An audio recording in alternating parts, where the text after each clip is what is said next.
Well, again, here we are, Monday mornings with Masterwall, live with Grant and Brian. I am Brian, and I with am me, Grant. and there's Grant. Education, entertainment, and engagement, a time that you can talk with us, get answers to questions you may have. So I appreciate everybody coming on. This morning, we have with us the founder and president of Masterwall, Steve Smithwick. As always, you can raise your hand to ask a question. We'll try to get to you at the end. We're going to go through a bunch of questions today and then go from there with opening it up to the floor. Steve, welcome. I appreciate your time with us. Good morning to you down in Georgia. Good morning to the Northeast. That's it. Well, I'm going to turn it to Grant predominantly for questions. I'll pop in and out and have a couple of maybe hidden questions there and manage anybody out there that wants to ask your question to raise your hand. If you type it into the chat, I will be following that as well. So just let us know as we're going along. And like I said, we will open up the floor later for some other questions as well. Hey, all right. Hey, good morning, everybody. Well, as everybody can imagine, getting technology set up and going is always fun. So we got it done at about 10:29 in 30 seconds. So Just in time. That's what I'm trying. Just how Steve likes his sons to work, last minute. So I'm used to it, that's for sure.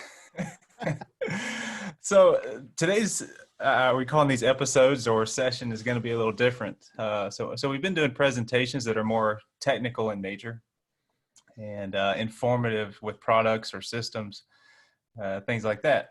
But today we decided we're going to do an interview style. So this is the first interview style session we've done. I'm kind of excited about it. And I know those of you that know Steve, we're probably looking forward to this to kind of hear some insight from him, probably stories you've heard before. But for some, this will be refreshing and something different. So, Dad, we're excited about this. So, Okay, Grant, let's roll. I You don't hear that much during the workday. Dad, let me have this. Go ahead. They usually call me Steve at work. Yeah, I just decided I'd say Dad. So, like Brian said, if anybody has questions they'd like to throw in or whatever, throw them in the chat down there. Raise your hand, and we'll try to get those in at the end. So we're going to try to keep this to 25 minutes or so. But Steve, you are free to answer these as long-winded as you would like, and we will try to move it to 30 minutes if we have to. Okay. So let's start at the beginning. So going back to the beginning, what made you want to start an eaves and stucco manufacturing company? And I guess going back all the way to 1987, what was your vision for Masterwall or the company you were starting? I don't know if it was even called Masterwall when you first created this idea. And, what was your vision then versus what you see now in 2020? Well, if you go back to the 1980s, I went to work for a company in Columbus, Georgia, that's an eaves competitor, not to be named. You can figure that out probably. I moved my family down here to Columbus, Georgia, and we've stayed for about 40 years now. And my experience with that company was actually great in that it was the highlight of the eaves growth period there. I mean, the 80s, particularly the mid 80s, eaves was just exploding. Had been some energy crisis, and so the whole exterior insulation type concept was really exploding. So I got into that company at a time when things were great. Money was rolling out the doors, and they were just trying to find ways to spend it. So you can imagine that's a pretty nice place for a plant manager to be working when they basically ask you to spend money. So you take that positive that was going on, and then when I decided to leave that company, I had several distributors and applicators that encouraged me to start a manufacturing company. And during that transition, before we actually started it, I actually did consulting work for a couple of eaves manufacturers, and all of that went really well. So it was just a positive thing, and it made me want to do it because of all the encouragement I got from those around me. So that's what pushed it. Perfect. And when you had a vision for what you were starting there 32 and a half years ago, did you envision where you are now? Is this kind of what you pictured, or did you have something different in mind? It's very close. I guess the difference is that I didn't anticipate 9/11. I didn't anticipate water intrusion. I didn't anticipate the Great Recession in 2008. So yeah, we're about where we should be. But boy, there have been some setbacks and some roadblocks along the way, or we'd be further down the road, I think. But yeah, I'm very happy with where we're at. Okay. I was going to say, well, you envisioned COVID-19 and you're a clairvoyant, but I guess you didn't envision that one either. No, I really didn't. It's a new one. All right. Brian, do you want to hit on anything else before Master Walls? I know that, Steve, you have a passion for manufacturing, which probably comes from your father being a GM employee for a long time. And then I know you worked at Flavors and Fragrances, some company. I don't know the name of that. You talked about that quite a bit. But is that where your passion for manufacturing came from? Yeah, it's pretty much, my father talked about manufacturing my entire life. He ran the paint department for General Motors at Lakewood.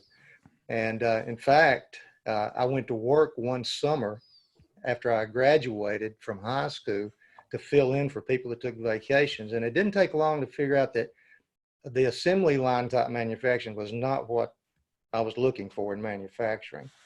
But soon after that, I got into a chemical compounding type operation in Marietta, Georgia for a company called Aromatics International, and learned to compound. I ended up being production manager, then later plant manager. RJ Reynolds bought us, kept us for 3 or 4 years, and then sold us. And right after that, when I came to Columbus, Georgia, and went to work for that other company, that competitor. So yeah, pretty much manufacturing's in my blood. I've been doing it to some extent most of my life. Which I think is interesting when it comes to going into the next section of culture with Masterwall, the mission statement, things like that. And just curiosity on my side of, did any of what you saw translate down into now what you have created or tried to create with the culture of Masterwall? And how do you see the culture of Masterwall being effective or wanting it to grow? How did the mission statement come about? That kind of whole process, was that stuff that you had seen, and then has it been developed from you, and how is that developed? Kind of wide open there. Well, unfortunately, a lot of what happened was I went and worked with all these different people at all these different places right after I got out of high school. And, it was always disappointing to see how unhappy people were working. I mean, they really, it was not the, oh, wow, I get to go work. It was like, oh no, I have to go work. and I never liked that. And I was never that way. And so that's part of the whole culture thing in itself, in that, man, I'd love for people to love to come to work and enjoy their work. When we put the mission statement together, long story short, I rented a car and drove to Phoenix, Arizona, thinking I was going to get to go into an EMA meeting.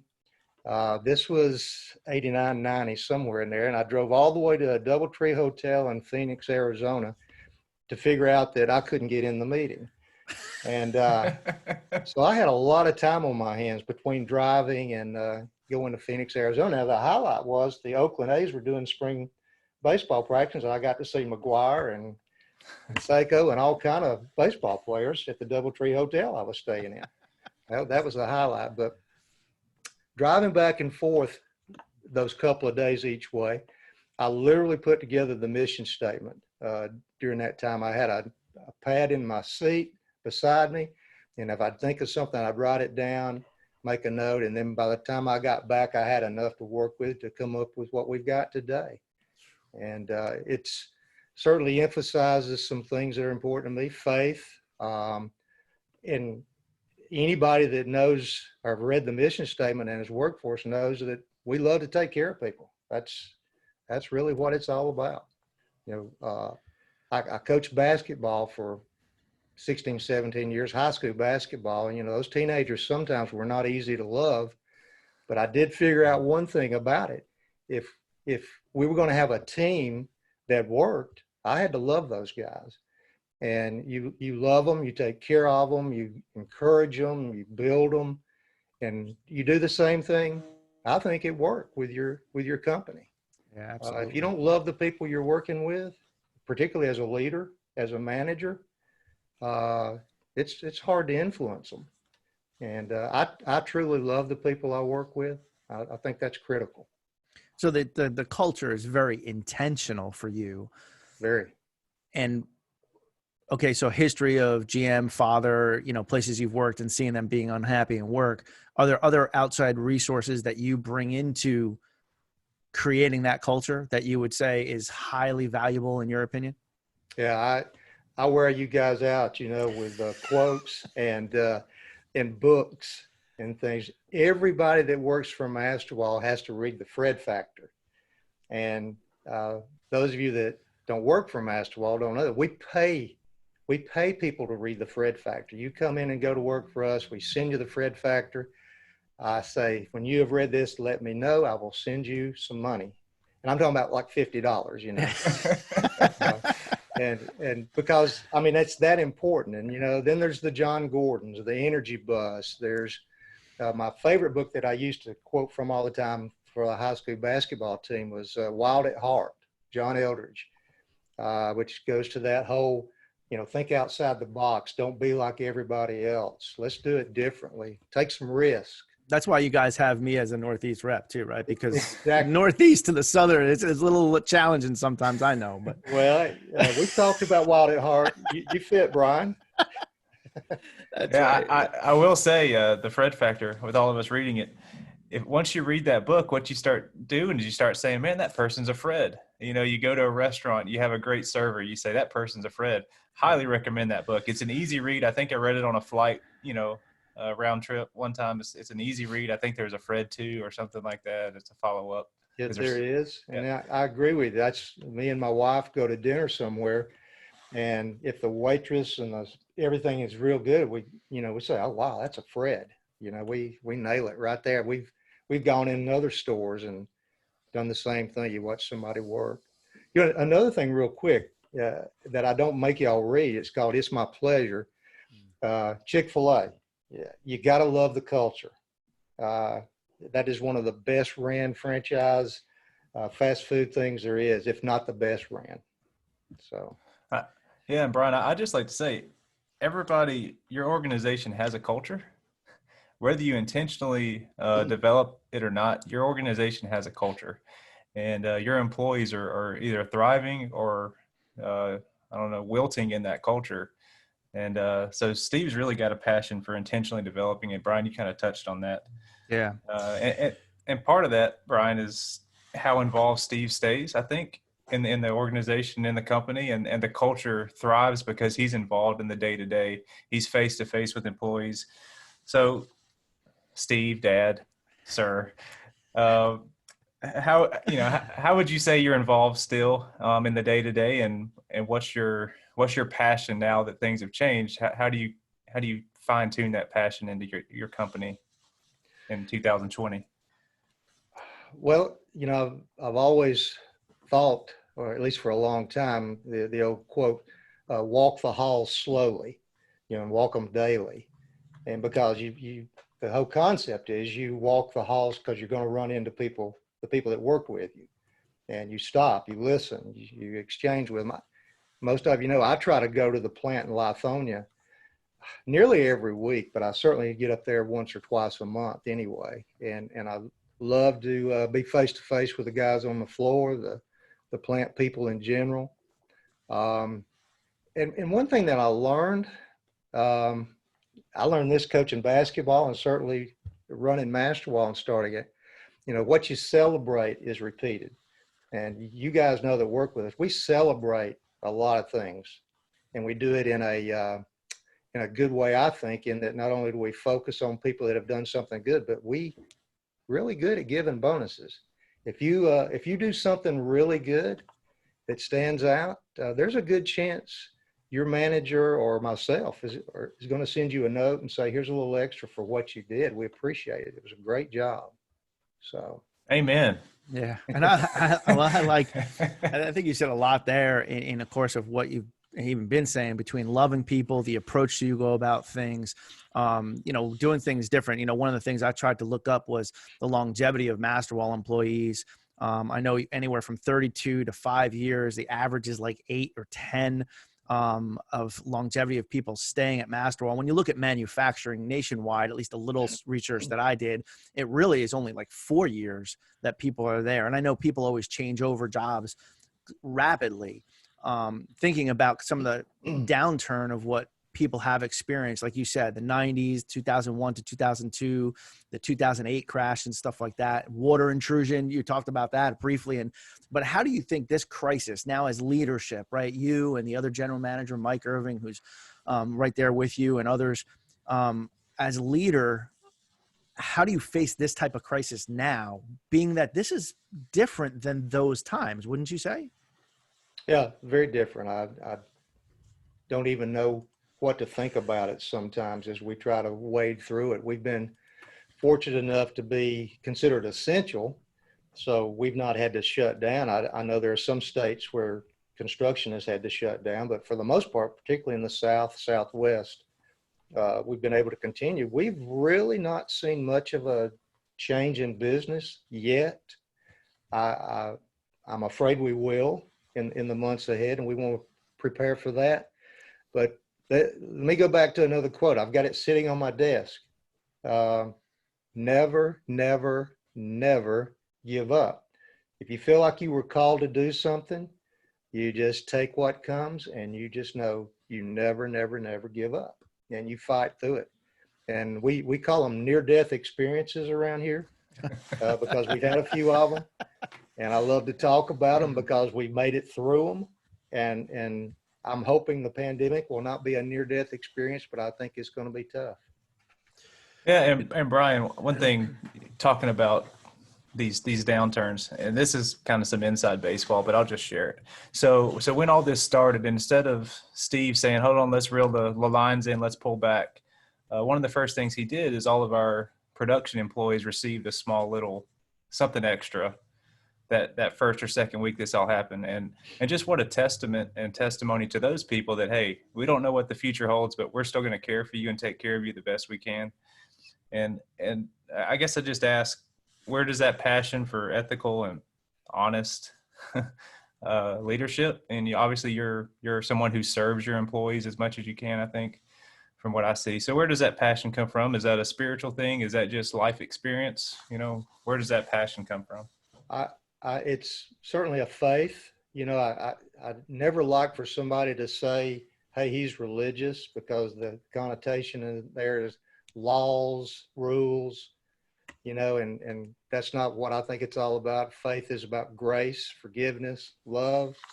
And I know those people say those kind of things all the time, but I hope there's fruit from my life about that. It's in our mission statement, and we really try to take care of people. Another quote I use all the time is transparency builds trust and breeds trust. And we really try to be transparent all the time with our employees and our team members. And I think people trust us because of that. It's real important. It's critical. Going from there, I'll jump over just to make sure we have time for questions and stuff like that on interaction. But the questions there were, maybe what makes us different than our competitors. I know that gets a little bit tough there, just being that this is broadly put out there. But yeah, okay, what's different? But also maybe what's next? Where do you see Masterwell going from here as you look forward? I think you mentioned before, you as a coach, we talked about before being on here about what coaches bring to a team. I talked about Phil Jackson. When I look at him as a coach of Chicago, goes to LA, goes to New York, and each area is very different. New York probably being the hardest for him at the time. But he always had to look, right? Any coach has to look forward to what's next if they don't have a team right now. Or if they do have a team right now, where we go from here. So maybe just kind of touch on what's next for Masterwall. Well, after the pandemic and things settle back down, we are constantly trying to find new things for the market, and we've got some things coming up that we're gonna bring out. we often say what you focus on prospers. And one of the things we've got to do is come up with new products. We've got to think of things out of the box. We've got to be different. We are still possibly the only large EIFS manufacturer that's privately held and family owned. And we're very proud of that. And I think that gives us some flexibility. We can be more nimble than some of the bigger companies that are owned by large corporations. I think we have an opportunity to react faster than others when things like this come up, and hopefully do it better. Hey, Brian, kind of to bounce back real quick, if you don't mind, to just do it. Personal advice. If you could name one trait that you see, or a type of character trait, I guess, that you see in most long-term successful employees at Masterwall and other organizations you're involved with. I know you serve on boards for other things. Something when you're evaluating someone, maybe what's a trait or a couple of traits you look for that you would say, hey, these are signs that someone could probably be successful in our organization or another organization somewhere. Yeah, when we hire somebody, particular a regional manager or manager of any kind, we wear them out with interviews, getting to know them. And not to get off the track here, but I think some of us have good instincts. I hope I do. And I use my instincts when we're interviewing people and talking to people. But I have found that a lot, maybe most of the people we interview, if they have done their research on Masterwall, one thing they almost always bring up is our mission statement. And usually, almost always in a positive way. And if it's positive to them, we're off on the right track, because that means, they see a lot of the world the way we do. I look at a resume and I talk to people. I want them to be consistent. You don't want somebody that's had, 10 jobs in 2 years. They're very hard to be content, which is not a terrible trait. You just want them to stick around. We invest in people. And I think over time, the reason we have so many long-term employees, not only are we loyal to them, I think they develop a loyalty to us because of the type of culture we have. And I like people that are consistent. And if I can find somebody consistent, they've got an inside track to be hired. Yeah. And they still hired me. And Brian, I will say, Steve, you created a culture that allows freedom for your employees to be creative and innovative. And this little thing we're doing here is a testament to that. Brian, I'll give credit to Brian. Brian had an idea, and we said, hey, Brian, it's a great idea. Why don't you run with it? And so things like this spring from that creative freedom you offer. Anything you want to say about that quickly? Maybe you hit on something that I love. And I'm glad we're this way. We don't micromanage anybody.